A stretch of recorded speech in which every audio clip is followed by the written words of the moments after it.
உலகம் சமநிலையில் நிலைக்க அன்னையின் சக்தி 5 ஆட்சி பீடங்களாக வெளிப்பட்டது.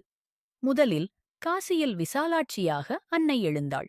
ஞானத்தின் தீபம் ஏற்றினாள். அறியாமை நீங்கினால் துன்பம்தானே விலகும் என்று உலகுக்கு போதித்தாள். அடுத்ததாக காஞ்சியில் காமாட்சியாக அமர்ந்தாள். தவமும் தாய்மையும் ஒன்றாகக் கலந்து மன அமைதியை மனிதருக்குப் பரிசளித்தாள். பின்னர் மதுரையில் மீனாட்சியாக அன்னை அரசாளத் தொடங்கினாள். நீதியும் வீரியமும் அவளது ஆயுதங்கள். ஆட்சி என்பது அதிகாரம் அல்ல, அது தர்மத்தின் பாதுகாப்பு என்று உலகம் உணர்ந்தது. அதன்பின் திருவாரூரில் கமலாலயதாட்சியாக தாமரை போன்ற பக்தியை மலரச் செய்தாள். கலங்கிய மனங்கள் அமைதியடைந்தன. இறுதியாக நாகையில் நீலாயதாட்சியாக கருணையின் கடலாக அன்னை விளங்கினாள். துன்பத்தில் சிக்கியவர்களுக்கு தாயாக ஓடி வந்தாள்.